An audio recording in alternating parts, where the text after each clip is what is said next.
Hey y'all, welcome back to my channel. It's Zuri. Okay, so many of you guys have been asking me about things that I do in my relationship with God and, that sort of thing. And we're calling this episode Jesus Time because this is all about God. So many of you guys have been asking me about things that I do in my relationship with God. I've done a video similar to this before. I'll link it in the description box below. And this time I'm doing an updated one for you guys. So we're going to get right into the things that I do right after the intro.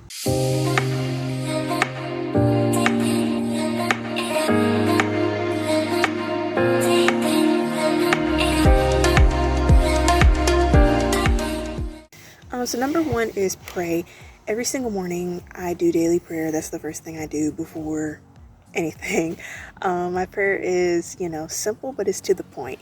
And I thank God for giving me, another day. I ask for his protection throughout the day, stuff like that.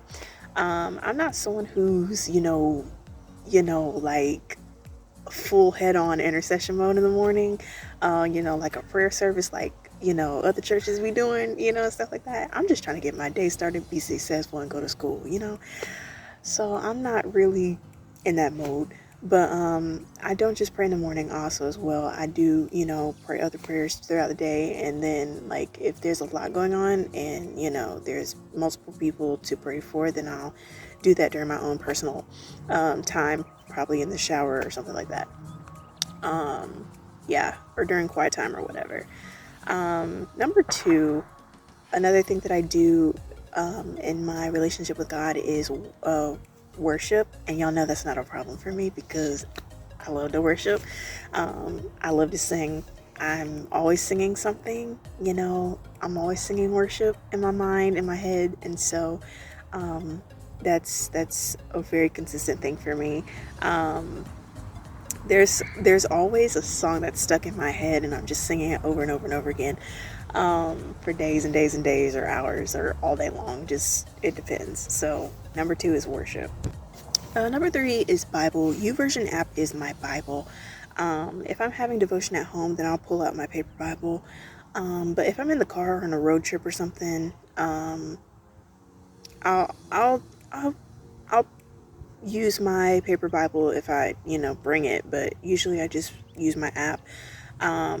And I love YouVersion because it has different Bible plans and devotions and stuff like that. And I also love it because it gives me a daily verse every day. So, every day I read that verse and apply it to my life. And I just really, really like that. So that's number three, Bible time. And then four is church. Church, I tune into church twice on Sundays, which is 9:15 a.m. for House of Hope Atlanta, which is one of my favorite churches to watch. And then I tune in to church at 2 p.m. for my church. And so I just love it. I love church. And God also says in the Bible to not forsake the assembly of the church. And so, going to church is something that builds up faith and also, builds relationships with others and with God. So that's basically my Jesus regimen, if you will. And I will say most definitely, if you start applying, Bible reading, worship, prayer, and church to your life, that you will start to see things shift.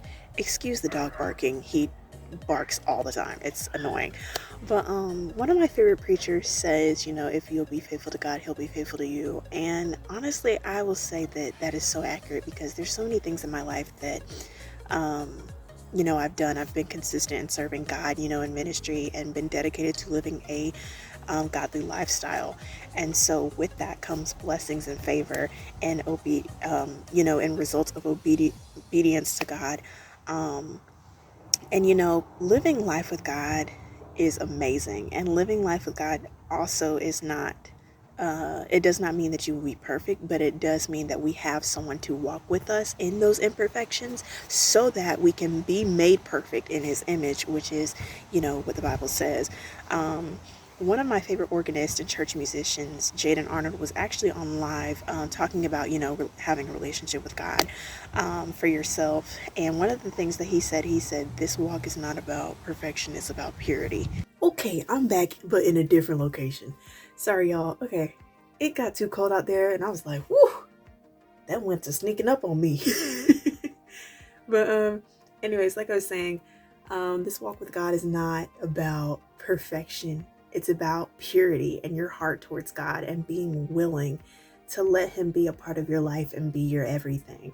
So if you want to see, like, the Bible says in Matthew 5 verse 8 says, blessed are the pure at heart, for they shall see God.